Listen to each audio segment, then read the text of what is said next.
Welcome to possibly the weirdest Forever Exiled episode yet. I'm Justin, aka Tags. And I'm Tyler, Wrecker of Days. So, as you can hear, Mr. Tyler, Wrecker of Days, has very little voice.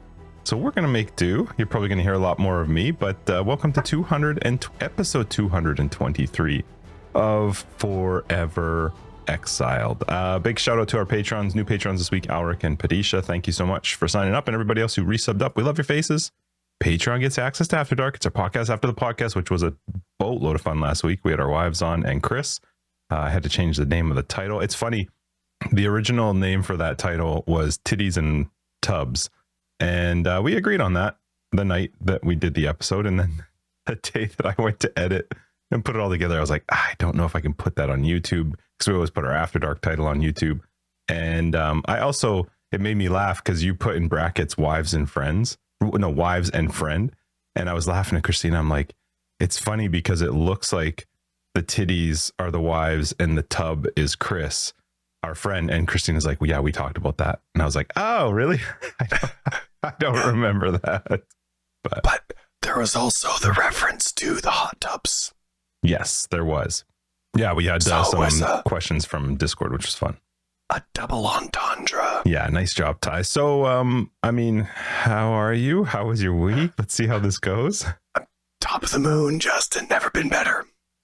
I lost my voice. What? On Sunday. Yeah. And I'm like, this is perfect because, like, there's no way this is right. There's no way this lasts until Friday. Yeah. Like, so I'm fine. This is fine. And it hasn't gotten better. My cough has gotten a lot better. I just heard progress. It sounded rough.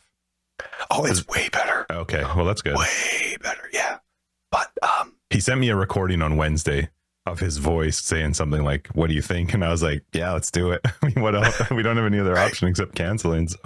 So yeah, it's been a great week of parenting because my kids are actually getting in more trouble. If they don't listen to my whisper the first time, it hurts way too much. Yeah, you're about to pass out from the pain and the breath. And my daughter, no, but my son, he is getting sent to his bedroom so much because he's at that stage where he's like, he wants you to tell him 2 or 3 times. Yeah. Oh, I'm sorry, Dad, I forgot. Something that he does like 100 times a day. Oh, I'm sorry, I forgot. Yeah. So I'm like, okay, go forget in your bedroom. When you're ready to stop forgetting, get out.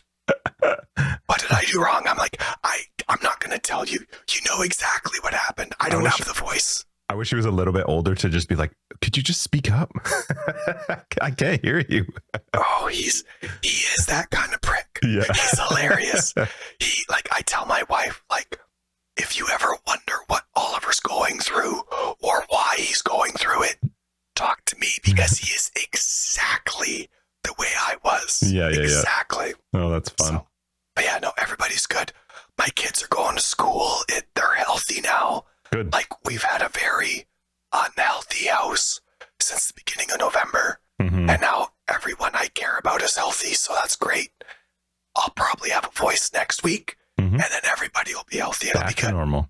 Yeah, but I actually drove my kids to school today. Yeah. Because it's like, it says it's -15, but it's -30 degrees Celsius with the wind chill. Yeah. Sorry, that sounded like I sneezed at the same time, but it's -30. And I'm actually, because it's the wind chill, I'm more concerned about frostbite than a normal -30 degrees with no wind. So I drop them off fashionably 10 minutes late.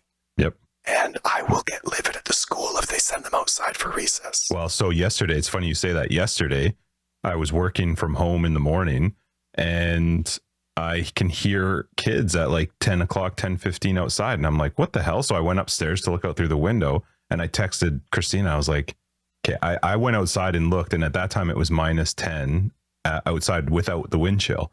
And I'm like, if they send them out at lunch, I'm just going to go pick them up. And so they didn't send them out for lunch. They kept them in at lunch. And then I told my girls last night, and then again this morning, I'm like, if I hear kids outside there half an hour from now, like at recess, I will be coming to the school. You guys are just going to come home, because It is even yesterday at recess, I was like, are you serious? Like, I get that it's colder in some places, but it's because of the wind chill that makes it so bad. Like if it was just that temperature, it's fine. Right. But with that wind chill, it is brutal. So I assume they'll keep them in today for both sessions. But I told my girls already, I'm like, if I hear noise coming, just a heads up, I'm going to be coming to the school. And Maya's like, you're going to take us from the playground? I'm like, I'll take you from wherever I have to, but you're not going outside. That's funny. During recess and lunch today. For those listening, we know that there's a lot of people that listen that's their normal winter, -20, -30, whatever. Where we live, it's not normal. No. So how we normally dress for winter, like a lot of us don't have gloves or anything that's actually good for that weather. So it's more concerning for us because it's like having one set of gloves for like one day of the winter. Otherwise, it would be way too hot on the normal winter days we have. Yeah, and so our kids that's why it's more concerning for us. Yeah, and and because that's not a normal winter for us, and our kids aren't used to it, and kids are stupid. They don't always wear the gloves or wear the scarves or wear the things that actually like protect the body parts. And anyway, I assume given that they kept them in at lunch yesterday, they have to keep them in today because it's like twice as cold today as it was yesterday. So yeah, the weather here has been crazy. It's annoying as balls for me with our dog because I can't take her into the backyard because the stairs are so icy going down off the porch. And so I have to take her out the front, but she's like a priss with the cold ground. So, and my son's involved in some stuff at his school. So he's actually there all week. He's been there yesterday and then he's there today. And then he's there all weekend until 10 o'clock at night, prepping for a thing they've got coming up. So I am the one that has to take care of this dumb dog. Sounds horrible. It's awful, Ty. It's awful. Well, anyway, I hope you're starting to feel better. I'm glad that the cough's seeming to be better. I mean, I kind of like this version of your voice. Thanks, buddy. That's good. The nice thing about whispering is I have so much more fun being sarcastic because I can't use my tone of voice to tell people that I'm joking. Mm-hmm. So I'm having so much fun with my wife saying like slightly sexist comments or, just but you're whispering it, so it's fine. Exactly. So it's actually sexy, but no, like stuff that is like, she knows I'd be joking, but I'm pushing the boundaries, but she can't tell. So I whisper something. She stares at me for a few seconds and I do my best to keep a straight face. It's so great. She's probably loving the fact that you've lost your voice. It's like finally quieting Tyler a little. It is. Especially because it's really hard to talk. Like it is. It's very straining. Yeah. And like it induces a lot of coughing. Sure. Which I'm trying to obviously avoid. Yep. The only reason I have this, I think, my wife thinks it's laryngitis. I just think it's just, I coughed so bad, so much that my throat's too swollen and my muscles are sore. Well, that sucks. Hopefully it gets better. Yeah. It's fine. It's good. It's all it is. No fevers, no nothing. Good. And at least the kids are good. So that's nice. Agreed. How about you, man? How you doing? Good. It's been a good week. It's been work starting to get busy again, which is nice. But this week was like, it was just meetings and work. We have some stuff going on at work, but nothing like the past. It's been pretty chill. Been keeping up with my workout every Wednesday night, which is awful. Going to the gym with my trainer. I'm working with a kinesiologist. You're going to the gym? Wednesday nights. The kinesiologist. Okay. It is a gym. I was about to panic. No, I'm not going like to. You were doing it for fun or to get healthy? Heck no. I'm doing it just for my core and my back. That's it. When I met with her at the end of December, she was like, so what are your goals going into next year with regards to coming here? And I'm like, I have no inclinations or thoughts in my head of like, I want to be super healthy and ripped and blah, blah, blah. I'm like, I just don't want to break in half when I go to pick up a piece of paper. Like just core and back. That's it. So yeah, it's been good. You know what? The week's been fine. I've played a lot of PoE and then worked, and that's pretty much it. We finished a couple shows. We're on Fargo season 4 now. Oh, cool. How is it? Fargo is one of my favorite movies I have ever seen in my life. I never saw the movie, but I do love the TV show. It's so good. Really? It always looks stupid. you will get half of my quotes. Oh, really? Oh my goodness, Justin. It is such a good movie. The TV show's been great, and it's very twisted and fun to watch. We like the like Downton Abbey. Like we used to watch Downton Abbey when it was out, and so now we were watching one called The Gilded Age, which is very similar. It was good. We just finished the second season. Third season doesn't come out till 2025. So, but yeah, otherwise it's really just been chilling. I told you last week, but I didn't mention it in the episode. But at the beginning of January, I told my kids for January we were not going to be eating out and we weren't going to go to restaurants or whatever. And it was hilarious because my youngest, you would have thought that you had asked her to like just murder a dog or something. Like she was just beside. She's like, no pizza, no blah blah blah. But yeah, I was saying to you last week when I talked to you about it that I had mentioned to Christina, like, it's such a waste of money. Let's just see how a month of it goes. And it's been, I mean, it's fine. My kids are fine, but it's so funny how dramatic they were about the idea of us not eating out for one single month. But well, good for you. That's all. Those are always fun experiments as a family to try out. Yeah. How are you? Like I don't know if you know how often you do or don't get stuff from like DoorDash or whatever. Are you finding it easy for yourself when you're working late?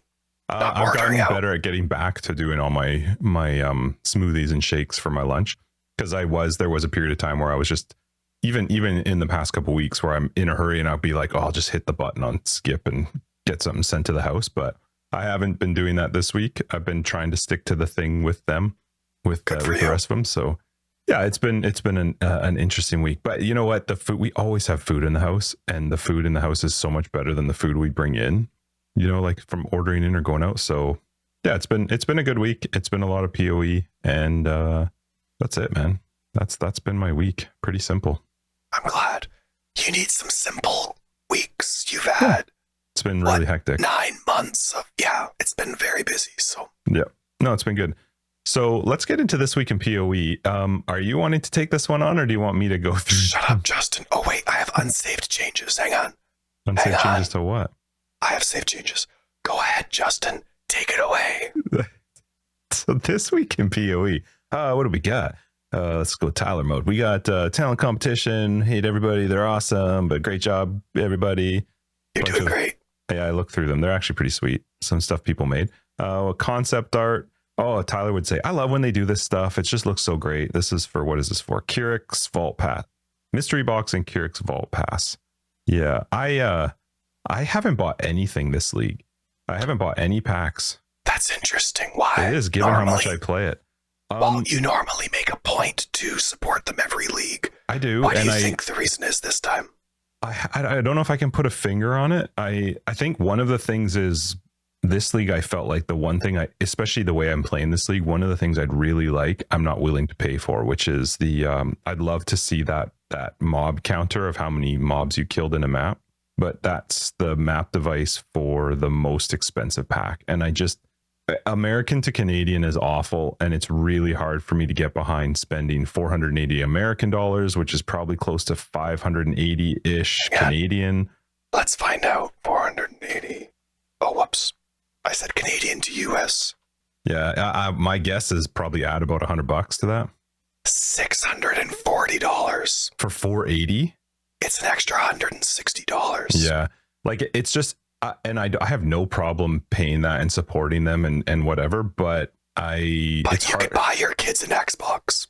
Yeah, and the thing is too, like a lot of the transactions that it comes with, the microtransactions, like the ability to change your skins, I get lost now in my microtransaction. When I go to look at putting whatever MTX on I want, there's so many of them that it's hard for me to actually I still would love a random. I would love a random. Amen to that. Oh, you know how awesome and hilarious. Yeah, it'd be the best. Those like you look around, like they're not hideouts, town centers. Mm-hmm. Town centers would be the best. Right. If there was a random button. Yep. Like GGG's probably saying like, no, it's going to actually reduce our sales. I think it's the opposite. No, 100%. I was watching a video. I love watching new people to Path of Exile videos. And I was watching a video of somebody their first time, and they thought that MTX were just the natural armors that would show up eventually. You know what I mean? And so they saw the one where there was like, the person said was just a book and a floating eye above it. Yeah. And they're like, oh, wonder what kind of class that is. So it's, it's kind of funny, right? But Path of Exile 2, I know you don't care about PoE 2, but Jonathan said Path of Exile 2 is going to have an MTX, like a Fashion Souls, where you can check out what your MTX looks like beforehand. Yeah, but that's just before buying. That's right. not. But I think that would hopefully also entail the entire MTX UI, hopefully how it's organized. So maybe there's hope for you in the future that your 10,000 MTX that will carry over will hopefully be able to be organized better as well.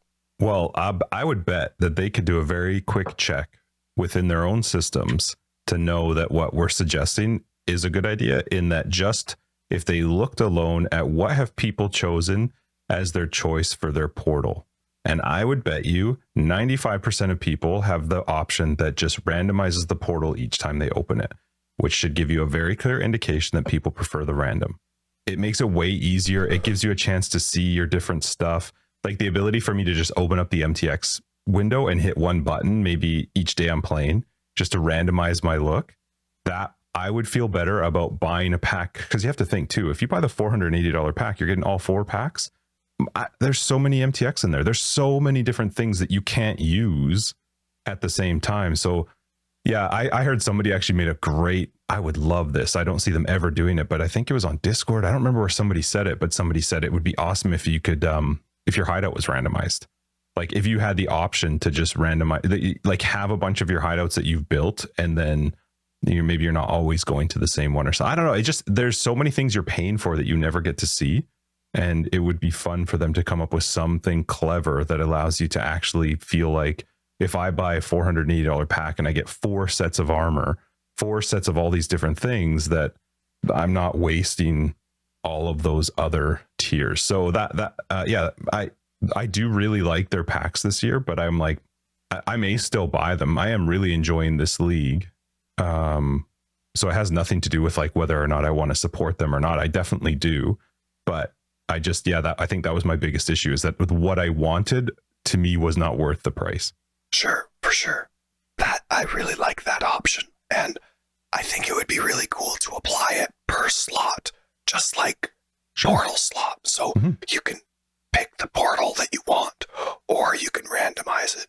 I could pick the headpiece that I want, or I could randomize the headpiece.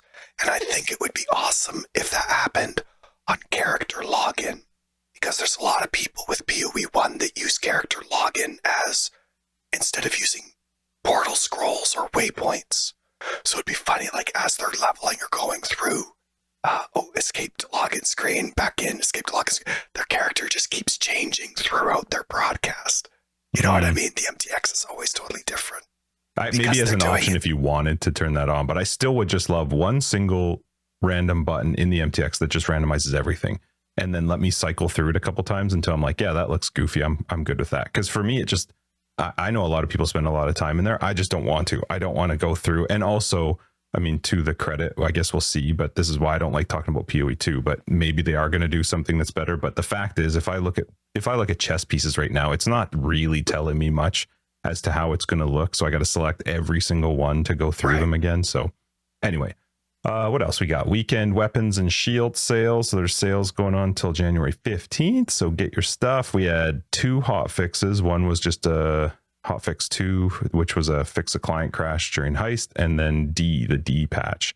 Well, the 0D patch, which was the biggest thing actually there that they changed with this was just adding the Affliction wisps to carry over when you get out of the maps, which we've been talking about for a while now. So I'm glad that they did do that. And there were some other bugs. Isn't it amazing that users like information? Yeah, we're like, it's part of what I want to chat about today with regards to Affliction and stuff. But yeah, there were some other fixes. I know they made some controller stuff. I have no idea if it's been effective, if it's actually useful. In controller mode, can that one, the toggle. Yeah, so in controller input mode, you can now toggle the Wisp UI description with right stick plus left D-pad, and then they fixed a bug in controller input mode with scrolling could break in the gem and flask stash tabs. Right. So controller support now has the ability, think about this, controller support now has the ability to actually know what the Wisps do. Oh, that's what it's doing. Okay, so showing up the actual data information for the Wisp. Okay. Missing on launch for controller support. Well, there's a number of things that I'm going to bring up that I think they're missing on launch with regards to Affliction, but that is good that that's there. It is. It's just, it's one of those things where I have a tough time. Like, I'm thankful that it's done, but you have to be extra careful with your launches on your Christmas launch. Yeah.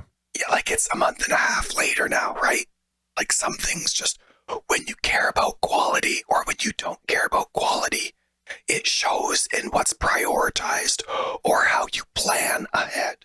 Yeah, but I mean, you talk about you have the ability to see that. Keep in mind, too, that nobody had the ability to see all that information at launch. Like it is, yeah, there's some choices that they made with how this one came out that confused me a little bit. But and thank you to everyone who thought of me, because I've been complaining about the flask, these gem and flask tabs when you'd scroll and you couldn't see the top line. Oh, right. We were talking about that. Right. That's been broken before this league. That was broken all last league as well. And that's fixed now. Good. Yeah. Well, that's good. I mean, it's nice that they are cleaning up some stuff. Yes. Thank you for fixing that. Whoever it was, thank you for fixing it. Yeah, that's awesome.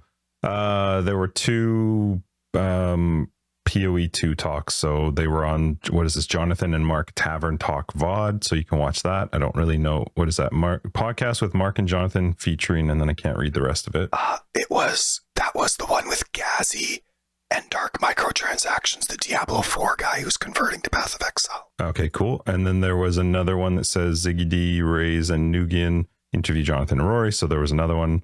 I don't know if that's already happened or... They've both already happened, yes. Okay, cool. So you can watch those on, I'm assuming, somebody's YouTube. It's probably on the YouTube somewhere. I think you and I are going to be on the same page on this one. But I'm really trying to figure out why they're doing so many interviews now. I don't get it, man. I've said this before, though. It actually came up a little bit in After Dark, and then I've seen people talking in Discord and people talking in Global 2121, which is where we hang out in game. I actually get more annoyed when I hear about PoE 2 related stuff right now, because it's crazy to me that there are so many interviews and conversations happening that are maybes, we'll see. Right. So many of it is hypothetical, right? It's all hypothetical right now. Yeah, I'm not sure why they're building up the hype. Like I said, do this 2, 3, 4 weeks before beta releases. This is such an odd time to me to be building up hype for PoE 2. Maybe they did it to themselves by putting the Affliction launch so focused on PoE 2 at the beginning. Like maybe they're feeling like they're under the gun for answering questions because they did so much PoE 2 related stuff. I still struggle to understand the why of what they're doing, and I'm not trying to take away from the excitement of eventually playing PoE 2. I am very excited to play PoE 2, but we're playing PoE 1, and PoE 2 just seems to just come out with more and more questions. And to be completely honest, and I'm not trying to be an asshole about it. Sorry, Sophia, if you hear me. Apparently they were listening to my episode and she heard me swear. I don't believe them. And it's not necessarily that I don't believe them. It's just that I know they can change their minds. There's things that they will change. They are going to change. So getting an answer right now doesn't really mean a whole lot, because, and they should change, like make it however it's supposed to be, make it so that it works, make it good. But then why do talks this early? I don't know, man. I don't get it. It's weird from the company's standpoint when they know they have so much hypothetical still. There's very little still set in stone for them to proactively go out. Like if they're being asked for interviews, I get it. But this is them intentionally going out and being like, hey, PoE 2, PoE 2, PoE 2, PoE 2. And it's not even like it's once a month. Like it was a lot at once, right? I have 6 hours of interviews to go through in 2 weeks. No. Don't do it, Ty. What's the goal? Like, I wonder what their goal is with it.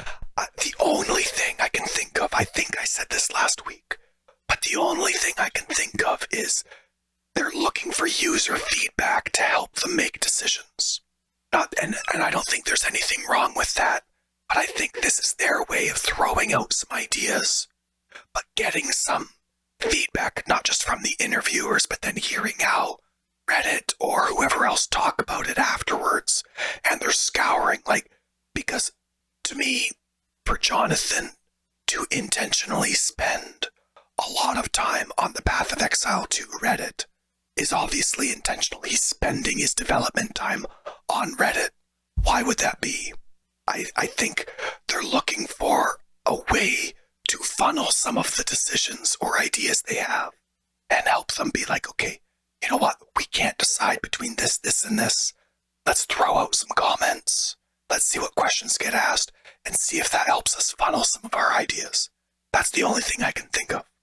And it's not a criticism. It's just a method. Yeah. I mean, maybe that could be true. My criticism to that would be, don't do that.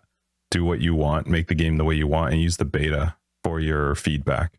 I think the idea of them saying, hey, I don't know how, I haven't listened to any of the interviews, so it's not really fair for me to comment, but to say like, hey, we're thinking of doing this, or we're thinking of doing this, or maybe we could do it this way.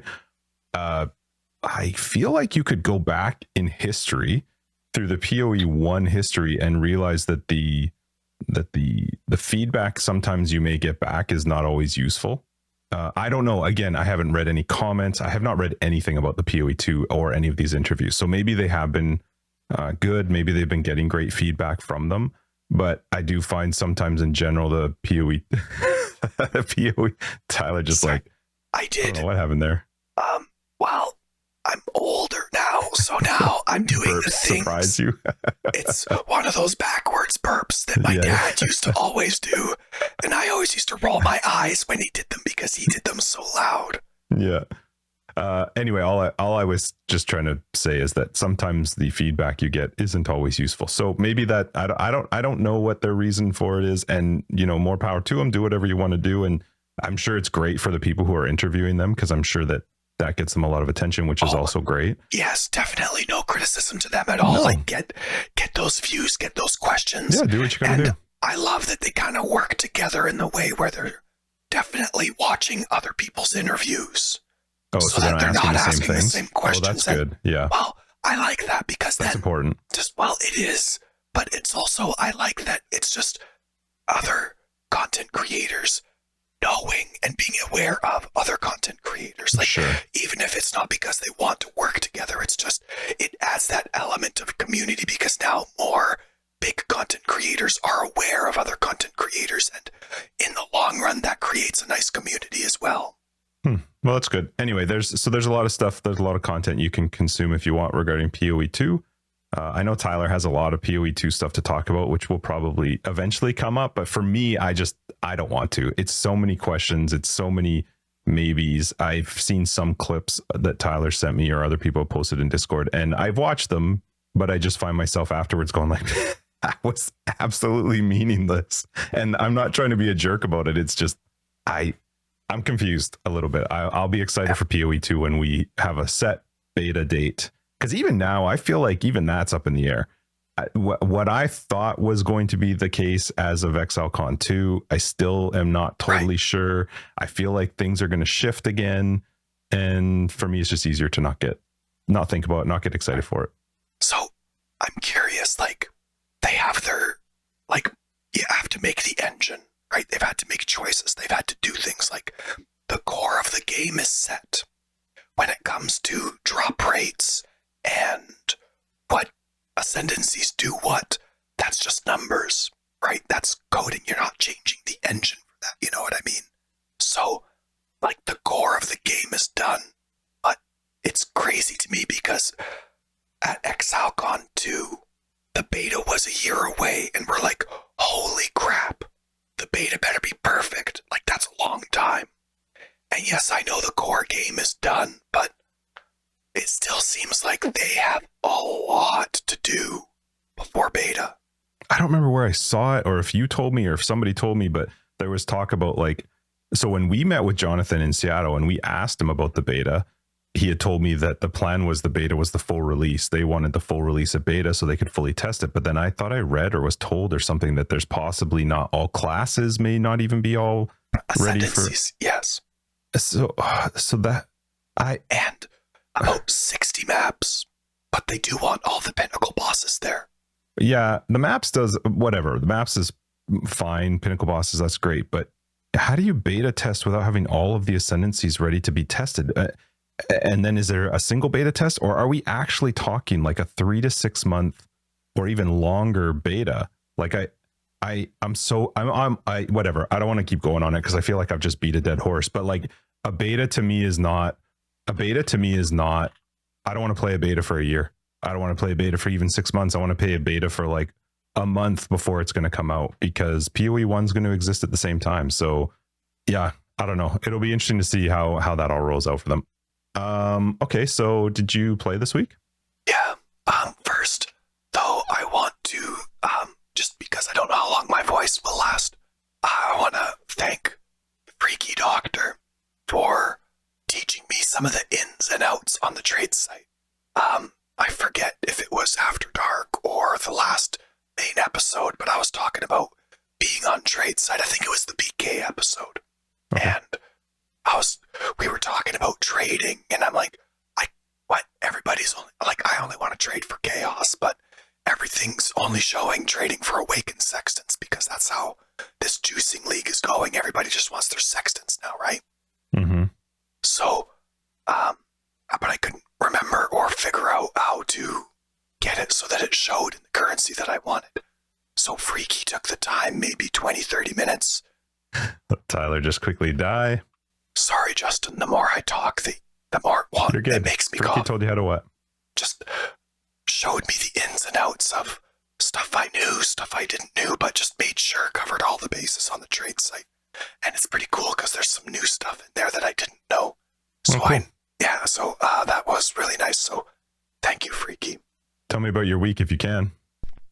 I love the Reaper. I miss the zombie slam. I'm gonna keep both builds, my Reaper build and my zombie build. But this is the last league that the Reaper is going to be an elementalist. Yeah. It's going to be necro. Gonna stick with it?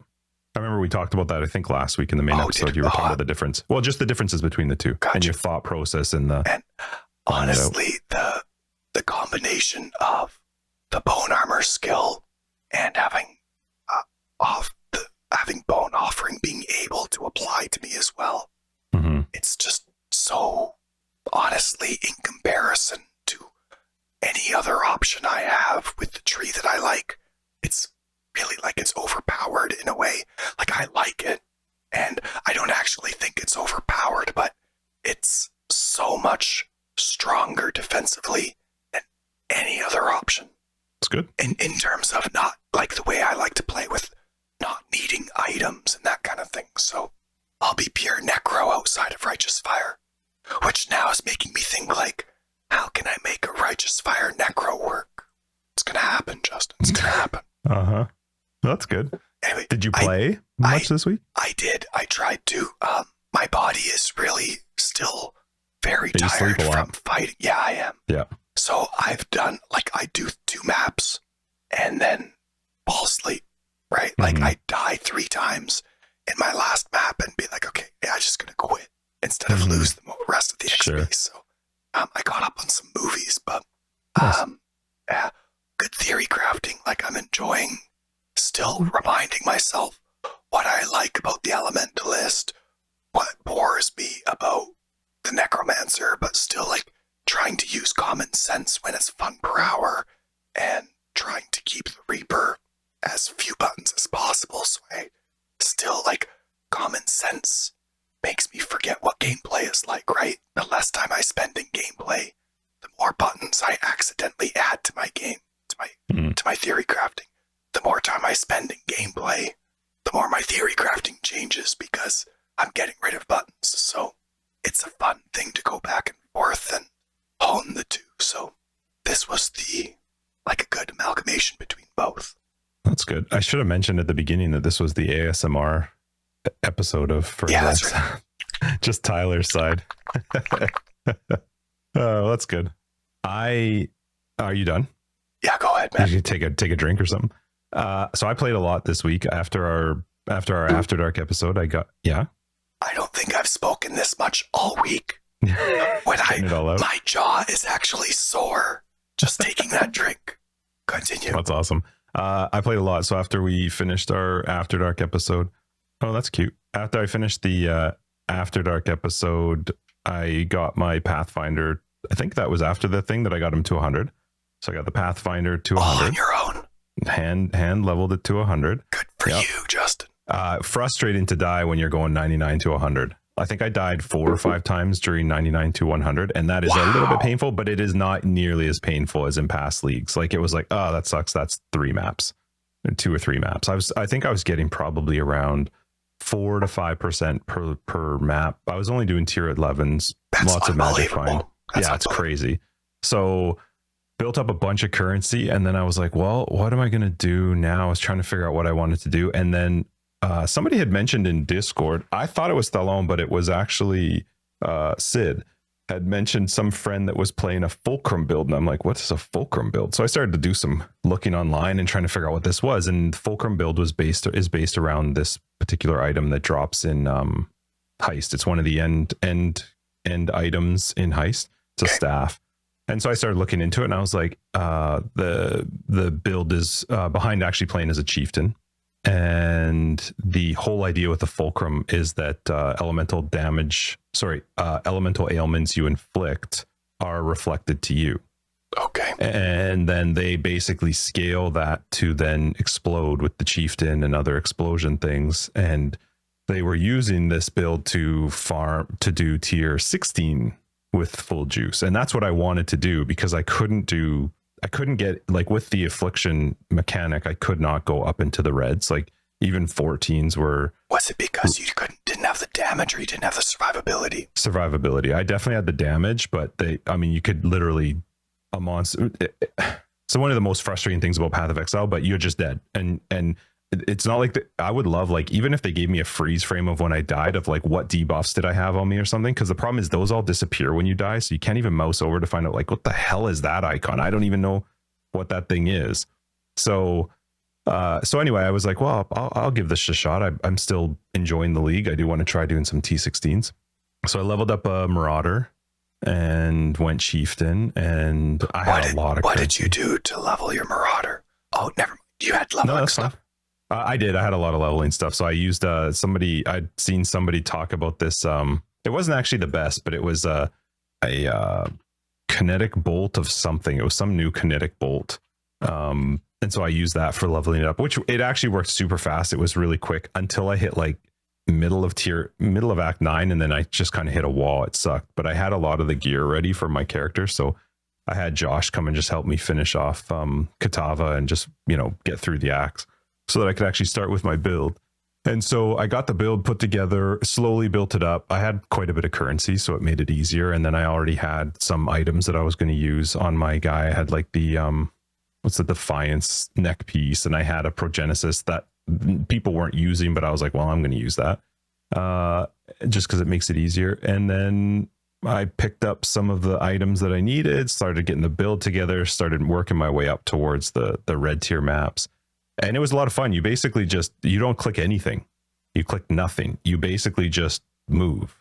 And because you're using the Blood Notch setup, which is where you get... So the idea is your stun... You basically are setting it up so that your stun threshold recovery is very high. There's a gem that gives you increased stun and block recovery. It goes up to 1,000% increased stun and block recovery. So you get something that's very, very high. I think mine's like 980 something. And then you combine that with the... Why can't I think of the word? Hold on. So you combine that one. That one's called the Immutable Force. You combine that with the Blood Notch. Blood Notch says you take a percentage of damage taken from stunning hits is recovered as life. And then you swap your stun threshold to be based off of energy shield. And then you have very low energy shield, so you're constantly being stunned. But because the stun recovery is so high, you don't actually feel it in game, and you're constantly just recovering life. But what's your damage? So, but what happens is then that allows me to then run cast when stunned. So I'm using cast when stunned to run desecrate, cast when stunned to detonate corpses, and then that is triggering the ignite, which is igniting me, and then I'm igniting people around me because of fan the flames, which is ignites you, inflict spread to enemies within a radius of 1.5 meters. So hang on. Yeah. What's the item that's turning stun to go to energy shield? Well, that's just a mastery, a shield mastery. So there's a shield mastery that says stun threshold is based on 60% of your energy shield instead of life. Shield or energy shield? Energy shield. Okay. Shield or energy shield mastery. It's an energy shield mastery. Okay. And then you're dependent on your energy shield always being really low, right? Yeah, I mean, as long as you have I've heard some people doing it with higher. I have 110 energy shield, and really I have my energy shields almost always gone because I'm ignited as well. But you're not doing damage to yourself to keep that low, right? No, I mean, I'm ignited, so okay, right, I'm always ignited. Perfect. And how are you igniting yourself again? Detonate and dead, and because of the fulcrum, which is the item, elemental ailments you inflict are reflected back to you. Okay, and then you're triggering. I'll cast when stunned. Okay, go on. Yeah, so I cast when stunned, desecrate, and detonate dead, among other things. But then I also am chieftain, so chieftain gets the 5% chance to explode enemies. I'm combining that with charms that also give me an additional 1%. And then I'm massively stacking fire res, because the chieftain's actually pretty nuts when it comes to fire res and actually making up all of your other resistances as well based off the fire res. And so then that's it. You literally just walk through a map and things just blow up. There's explosions everywhere. And how does it do for bossing? Awful. A single target is awful. Okay. It just really is bad. I was talking with Josh about it. You could technically go the warlock, like that purple mastery, that new purple ascendancy, because there's one that makes it so bosses or rares or something spawn minions. You would have to have something like that, or you could use like maybe like a Val Breach, something that gives you more minions. You'd have to have something that gives you additional minions, because it's not a bosser at all. Enemies. By minions, you mean enemies, like stuff that you kill. Just something that I can kill, yeah. Just and so Val Breach would spawn a breach, so you can get a bunch of enemies around, because even there's sometimes where there's like a super tanky rare in a T16 map, and unless I can pull it to like a beyond spawned or to a strong box or to a whatever, I'm not going to kill it, because I'm not, unless I get some explosions to pop, it's just not going to die. So I just move on from it. I don't waste my time. So I started playing that and had so much fun. And then what I've really had fun with this league is taking people's ideas and then just figuring out something else I want to do with it. Maybe I want to try and use it a different way or whatever. And that, I don't know why, but I've actually had a lot of fun this league, just really not having to think of the original idea, but then taking that idea and sort of twisting it around to how do I want to do it and what could I do differently. So it's been fun, man. I leveled that guy to 100. Really? Hand leveled in T16 maps was insane. When I combined what I actually started doing, so I talked about this in the past. I hate sextants. I don't like buying sextants. It's awful. It's not a fun experience. So what I started doing instead was every 8 maps, it seemed to work for me. Every 8 maps, I would take 5 points out, because I was doing Wandering Path with Abyss, with Beyond. What else am I doing? Abyss, Beyond, and Strong Boxes. Because then, go ahead. How do you like Beyond? Well, I like Beyond when I can force it, and I like Beyond when I can make it so that there's no bosses that spawn, right? Because there's the big notable on the far left that makes it so that the radius is closer, but you can't spawn a Beyond. Why don't you like the boss? I can't kill them. It will take me forever. It's a waste of my time to sit there and try to kill one. Right, single target, right. So I might be able to if they spawn with a bunch of people, but the fact is their drops are just not good enough for me to waste time fighting them when you compare them to the rest of the map and what you're going to get. So I've been playing with Abyss, Beyond, and Strong Boxes, actually, because I wanted to try out the 2 sextants where you get enraged Strong Boxes and additional Strong Boxes, and they're always rare. And then with Wandering Path, obviously everything's multiplied because of all the small nodes all over the place, right? So but I didn't want to buy sextants. So what I started doing was it seemed about 8 maps, I would just pull out 5 points, take Wandering Path out and 4 other points, and then spec into the sextant tree, the little sextant node up at the top right of the tree, which just says that your sextants have 4 uses. And then I would take all of my awakened sextants and I would just start rolling my own sextants. I would put 3, I put all 4 void stones in, put 3 of the shitty common ones that, like more cold damage or lightning or fire or whatever. And then I would just roll the 4th one and I would just do it until I got abysses, strong boxes, and beyond. And I always maintained them. I was able to easily maintain my own sextants. And then as soon as I went through, usually I had around 260 to 300 awakened sextants. I'd create my own big stockpile that I had in a tab, respec those 5 points out, put them back into my tree. And then I'd have the next probably 12 to 20 maps that I could go and run. And then I would just cycle through that. And I liked it because it meant I was in charge of it. I didn't have to go online. I didn't have to go to the trade site, try and figure stuff out. And I could sort of switch things up as I wanted. But with Beyond and Abyss, there's so much bonus XP on the Atlas passive tree for Beyond and Abyss monsters that from 99 to 100, my average was probably around 10 or 11%. Like there were maps where I was hitting 15, 16% of a level. There were some obviously that were like 3. If you get crazy. A bad combo or bad thing that rolls, it was awful. But yeah, it was, and you very, very rarely died. Like once I had the build properly set up, it was really nice to get to 100 too, because 1, you don't care about dying, but 2, it gave me the final setup for being able to get my resist the way I wanted, specifically with chaos. And I wanted something too that I could run every single blue altar, because I'm playing with the blue altars for all the increased quantity rarity, because I wanted to switch my guy to being a little bit more magic findy, because I want a freaking mirror. I figure like if I'm going to get a mirror, this has to be the league to do it. Now, magic find in this game, just to remind myself, it's only rarity. There's very few rarity. Well, there's very few ways to actually increase your quantity, right? Right. Rarity's higher. People do rarity, and then they just hope for that one monster that does the conversion to quantity that they never know which one it is, right? Well, people try to push quantity. Quantity is worth way more than rarity. But it's rare, but people also include rarity in hopes for that rarity to quantity converter. Yeah, to get the conversion. Right? Mm-hmm. Which is why purple's a big deal when you're doing Affliction, because that's going to increase the rarity. And then what you're really hoping for is that one of those, magic monsters just happens, or rare monsters just happens to get lucky with the conversion, and it turns into 1 billion scarabs or 1 billion divines, which I've had a couple times, which is a lot of fun. But the character it's been fun. I've been playing it. So here's a couple things. Affliction itself, I actually really like Affliction now. I did not like Affliction early on. I think Affliction is terrible for the campaign. I think Affliction is terrible for the Atlas progression. And I think it's still not tuned properly in the fact that it's so weird to have a mechanic where the biggest benefit, if you just want to make currency, is go do T7s.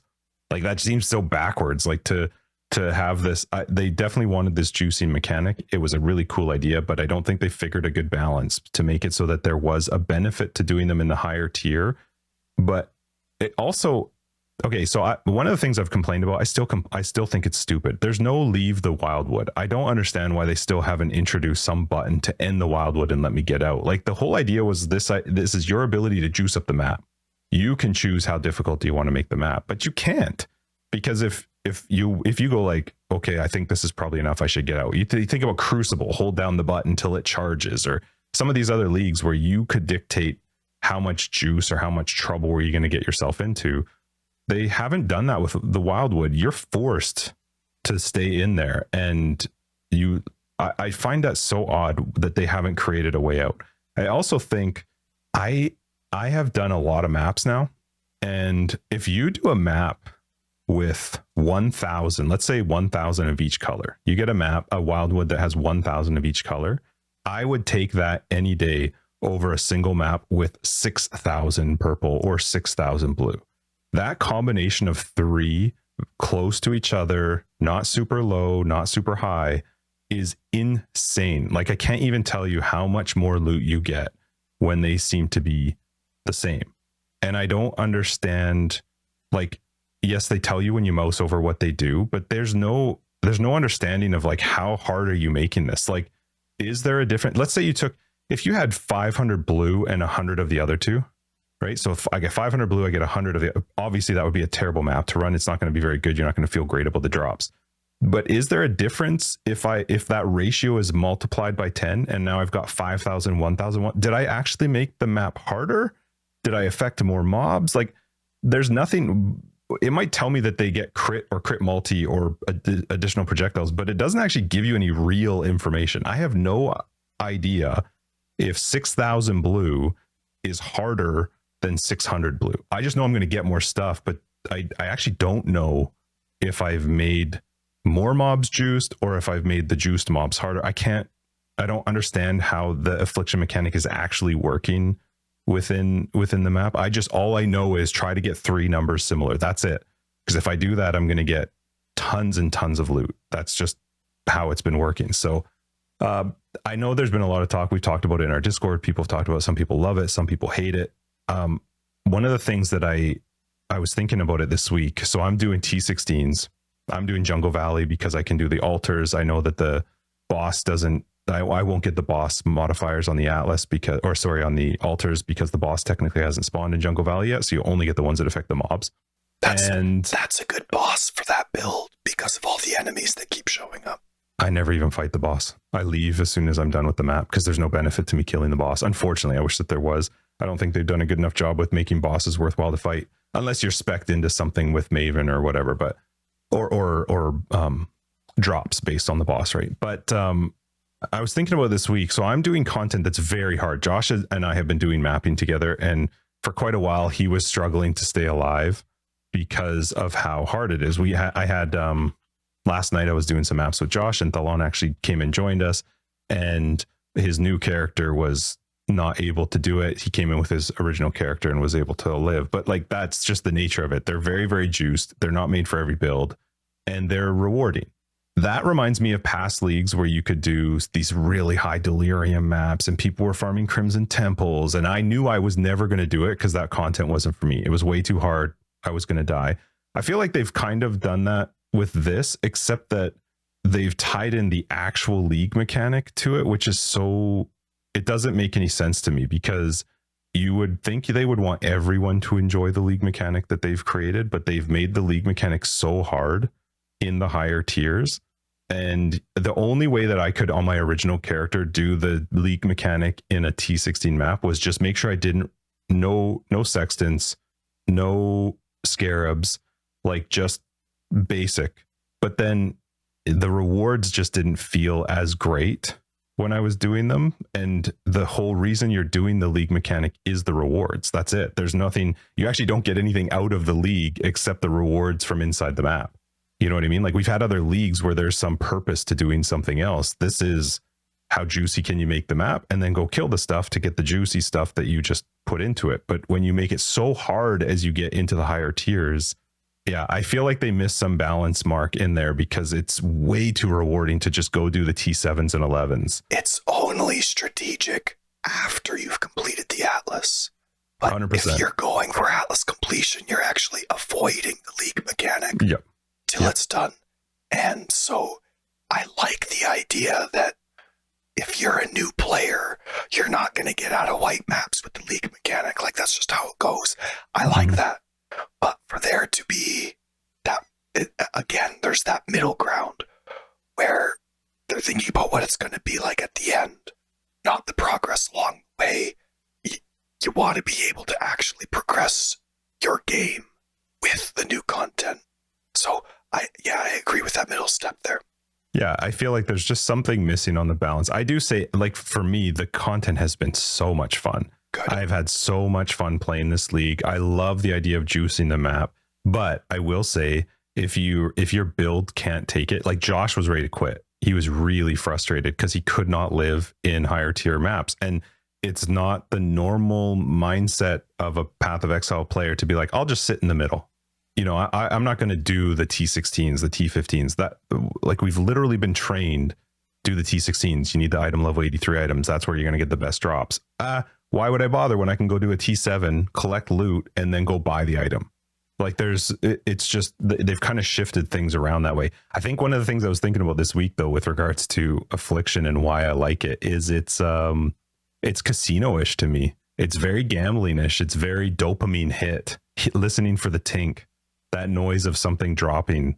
What's this map going to be like? How juiced can I get it? And what can I do to get more stuff on my screen that is worth picking up? Like I think there is really that for me this league. I feel like that's what's keeping me playing, is this addiction to the hit of like, oh, that item dropped or whatever. Wouldn't that be a fun survey? Wouldn't that be great? I wish GGG did surveys every single league. Wouldn't that be awesome? But if they did a survey, I'm curious how many people that do spend lots of money in their mystery boxes.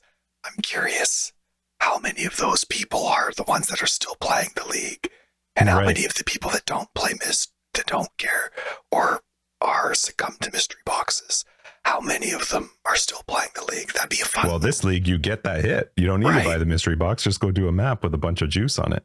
So I have had a lot of fun. This build's been a ton of fun. Both of the builds are fun. I'm trying to figure out what to do. If I've actually been playing the level 100 chieftain because it's been fun doing the T16 maps. Good for you. Which doesn't typically happen either. It's also ridiculous that I hand level 2 level 100s. Like, I get that there's lots of people who do it. I am not never ever have been. So I was actually thinking about this league. I don't want to talk about it right now. Maybe we'll do an after dark. I don't know where we're at yet with regards to timing for it. But private league, I don't even know how to do that now. I get that it's hardcore, but it is not hard to get to level 100. Tonight's the night to figure it out. Maybe. We'll see. I don't know if I want to whisper the whole way to figuring out the private league, but easy. We'll figure it out. But here's one thing, just my wrap up for my week. One thing that I do find frustrating. We've talked about Path of Exile with regards to like the multiplayer aspect of it, how it works with playing with other people. It's been really frustrating. And Josh and I actually had a talk about this last night, that I am hindered and hurt when I play with him versus when I play by myself, because I have built my guy up to have high item quantity, high item rarity, exploding, blah, blah, blah. When another player comes in with me, so he was really struggling with his build. He was really having a tough time. He's playing some Penance brand of Dissipation. He spent a bunch of money on it, but he didn't really research it that well. He just was like, oh, that guy says it does 40 gajillion DPS, so I'll do it, without really understanding all the things he was going to have to do to make it work. And so he was really struggling to get damage out of it, to get survivability out of it. So I was helping him work through some of his stuff. And then last night I said, hey, do you want to you can play with it. I'm not using my headhunter and my Progenesis. I don't need them anymore. So just throw them on your build and see what you think. And then he just was in love with it. Like, he's just flying through the maps. He couldn't believe, he's never played with a headhunter before. So it was a lot of fun. But for him to play with me meant I'm not getting cast when stunned, because especially if he gets the stupid ES buff that headhunter can get, and he hits me with 2000 ES, my build is literally zeroed out. I don't do anything. He's killing stuff, and I'm the one that's like, it was shocking to me how a completely juiced up map with him, I would run a set of 4 with him, and we'd come out of there with like nothing. Couple divines. It wasn't very worthwhile. And then he was getting upset. He's like, I don't understand. You keep telling me about these crazy drops. I'm like, get out of my map and let me do a map and I'll show you. And I do a map by myself, and it's just like ting, ting, ting. Like, there's just stuff everywhere. I don't know what the solution to that is, but it's really frustrating, because we're penalized for playing together, in the sense that if we want, the whole focus for us is to get loot, get the stuff, and upgrade our builds and blah, blah, blah. But we actually, well, for me at least, that's a big one. Let me just get that in. For me at least, I'm better off playing without a friend if I want to get the loot. And I don't know, it's a little disheartening, because I want to play with him, but I think in this case, it's just the consequence of playing a trigger build. I love trigger skills. You know me, I've always been on trigger skills. No, so you are right. I do agree with you on the trigger side, except that it's not when it comes to the item quantity and rarity. I would have to shift my build up to either make sure I'm somehow calling or doing something, because if I don't get the kill, we don't see the bonus of the loot. Yeah, and magic find. I don't know the solution, but yeah, you know what? That's actually a good question.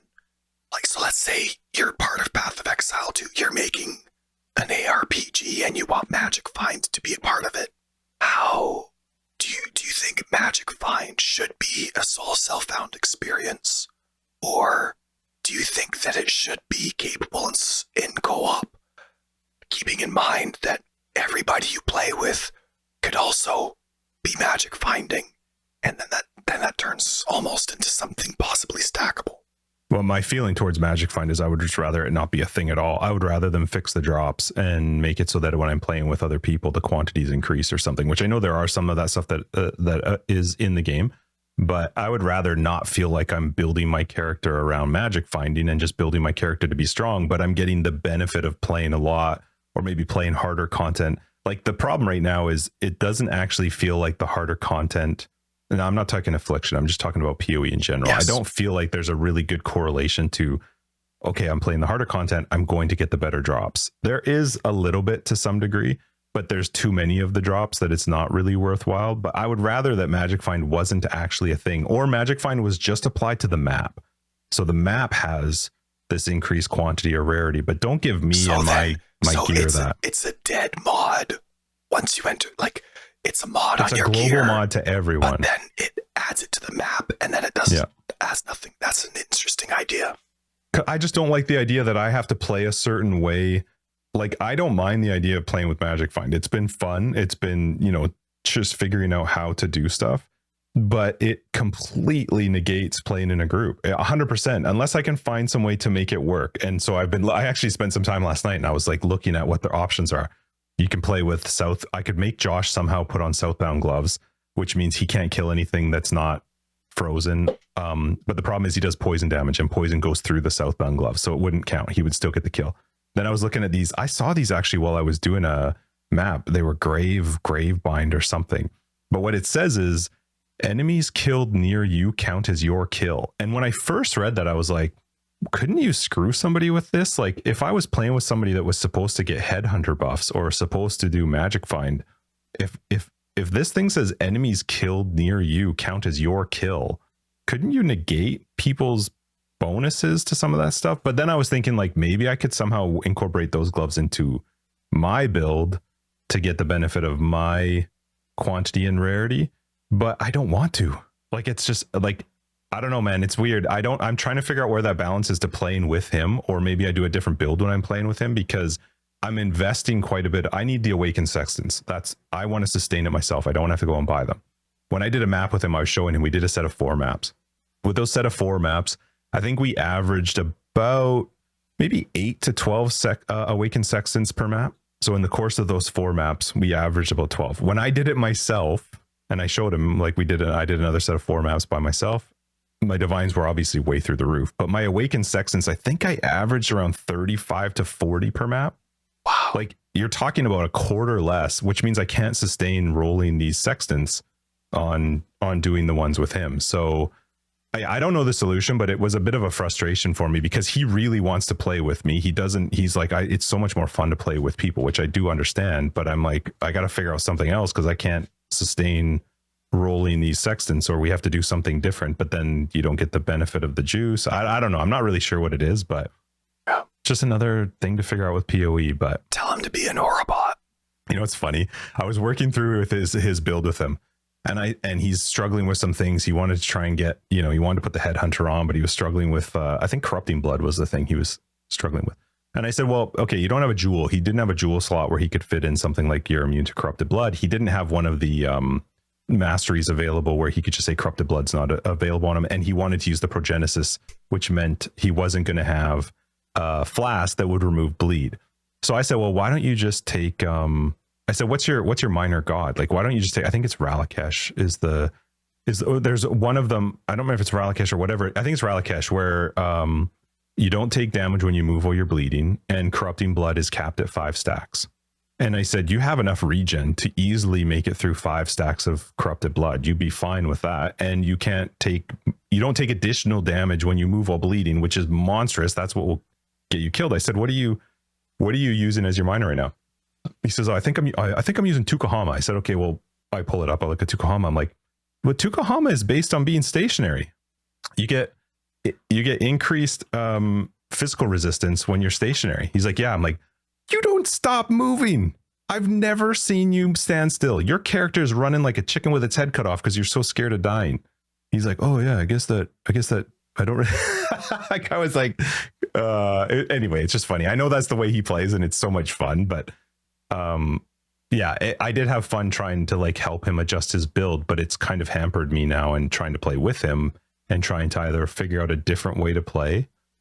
He's also like, and it's fun. I do enjoy this, but like I said, he's like a chicken with his head cut off. He like I do Jungle Valley in a zigzag because it's the most methodical way to make sure that I get all of the mobs killed. I'm taking the benefit of my Bisco's Leash, Rampage Belt, and sometimes you get a Delirium Mirror. So you want to, I don't want to run up one side and then back down because the Delirium Mirror's gone. So by zigzagging, I hit everything.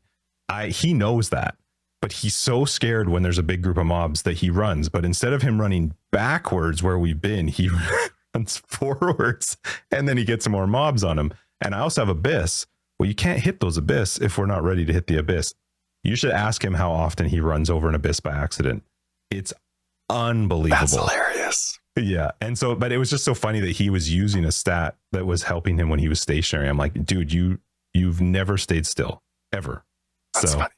Yeah, it was a good week. I am really enjoying Affliction. I think there's some things they really need to sort out. And the first one needs to be an exit the fucking Wildwood. The fact that doesn't exist yet is bonkers to me. Sorry, Sophia. Yeah, sorry. She won't listen this far. As long as they get through my week. I don't think I swore during the week. I got to make sure I don't do that. She's like, you said a bad word. I'm like, I did not. That's funny. Yeah. Last comment for me before we sign off. So, congratulations on your 2 manual 100s. That's absolutely phenomenal. We know that Chris Wilson hates having lots of 100s on the leaderboard, right? He wants there to be very few, if any. And this league, there's no way he wouldn't have seen this coming.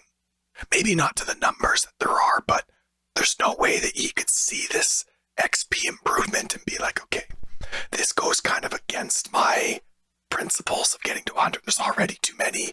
People are going to get there more. Maybe he didn't see it to this degree, but he could foresee it in some way. He's in charge of Path of Exile 1, and this league goes through. Now, I've always criticized the company of just like throwing ideas out. Okay, sure, let's just get it done, right? But it still kind of conflicts with where he wants Path of Exile 1 to be. Out of all these interviews that Jonathan and his co-workers have been doing, Magic Find has been a topic. A lot. Makes sense. But it's interesting timing.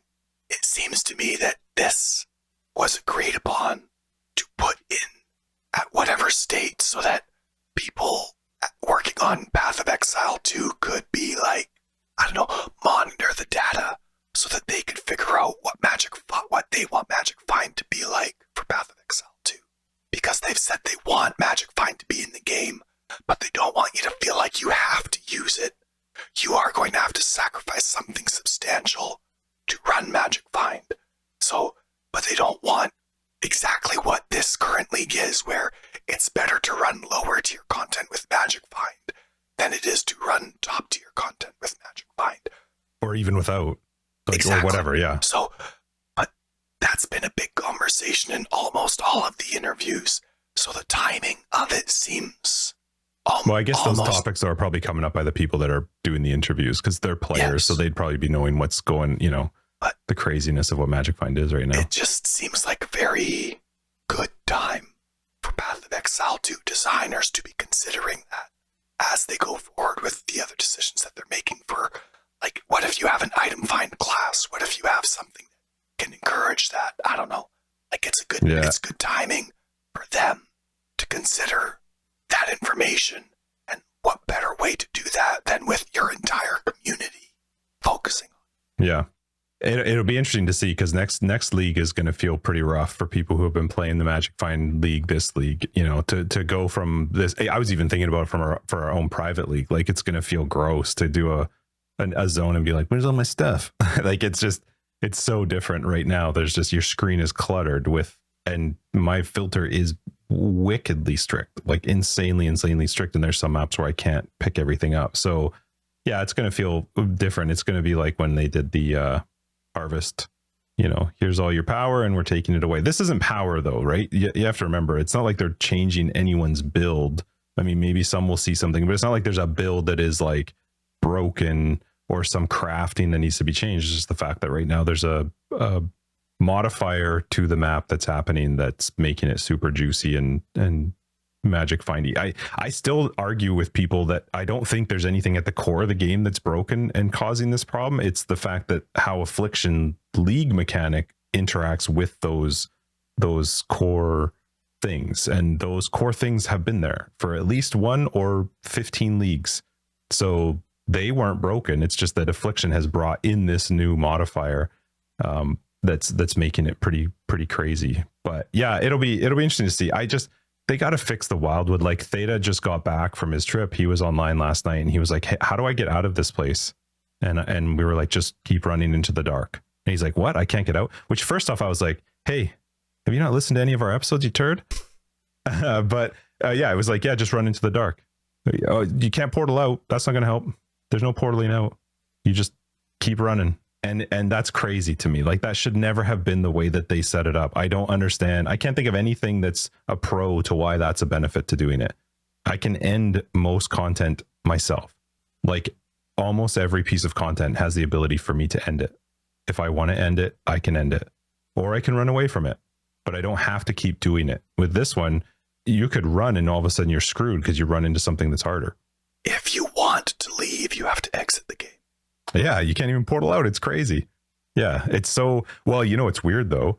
I put down a portal, and I was doing... I don't remember what I was doing. I was doing something within the Wildwood, and I accidentally hit my tilde key, which is my auto log out from Awaken PoE. When I came back into my hideout, and I went back through my portal, it took me back into the Wildwood, and I had left the game. Now, granted, I had placed down a portal while I was in the Wildwood. So I don't know what it would have done had I not put a portal down in the Wildwood, but by putting a portal down in the Wildwood and then exiting the game, I still was in the Wildwood. Wow. When I came back in. So it's just weird to me, like put whatever that they've always got, like the button that you can hit to end a league mechanic. We can do it in Delirium. You can, I mean, in Heist, it's actually probably the most damaging, because if you just portal out of a Heist, and I've had that, you can't kill a mob. I can't kill tanky guys, so maybe I end up with one super crazy rare. If you portal out and then come back in, the ritual is complete, but you don't get any of the drops from that ritual. Even if I've killed all of the other mobs, but I couldn't kill the last one, if I leave and come back, I don't get any of the drops from that ritual. Which is weird, because I would actually be better off just dying in the middle of the ritual, because then I'll get the drops from all the ones that did die. But if you portal out and come back and you don't get it. But I'm just saying, there are ways to end everything. It's bonkers to me that they came out without the ability to end the Wildwood, and we're still not having one. Especially after last league, where it was the same issue, and they ended up doing it for our sake a month and a half later. Yeah. Yep. Yeah, so it was way too long. It's still too long. Like, I don't think there's a reason. I think it's just an oversight and it's not a priority. But which would be very disappointing considering last league. But I wonder if there actually is a reason. Well, but to me, that's not like maybe I'm trying to be a turd. It seems like lack of testing though, because you would have felt that in the campaign. If you were testing it and running through the campaign and you do the Wildwood, there are times where you're like, I need to get out. I need to get out of here. I'm going to die. That never occurred. That never happened where somebody was like, I need to get out of here. Especially during those processes, during those campaigns, during those whatever. Or maybe you just feel like this is the thing that's weird. They give you this option to juice a map, this feeling of like, I'm going to make my map a little bit harder. I do think there needs to be some understanding, like just telling me that blue increases crit and crit multi means nothing. Is there a percentage? Like how much harder am I making it if I go from 400 to 1,000 blue? It's so that a player knows how much they're actually juicing the map. Right now you don't. You just know you're adding that to the map. But so that the player can go, okay, I think I've done enough. It was the same with Crucible. With Crucible, you saw the little thing go up and you were like, I can handle up to here. Now the action of letting go and when it worked didn't work great, but that at least gave you some understanding about how hard you were about to make this next piece of content. This hasn't done that. This has just told you you're going to get something, but also there's no end. So if you want to get out and you feel like you're in trouble, you actually have to run away from the wisps. Don't find them because they're actually going to make it worse. That's odd to me. So anyway. Agreed.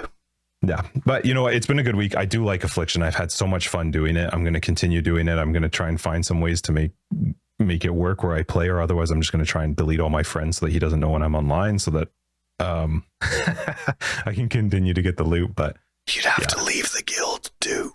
He wouldn't check that. He's useless. Anyway, it's been fun. It's been a good week. We should wrap this up so Tyler can get some rest. Love you, buddy.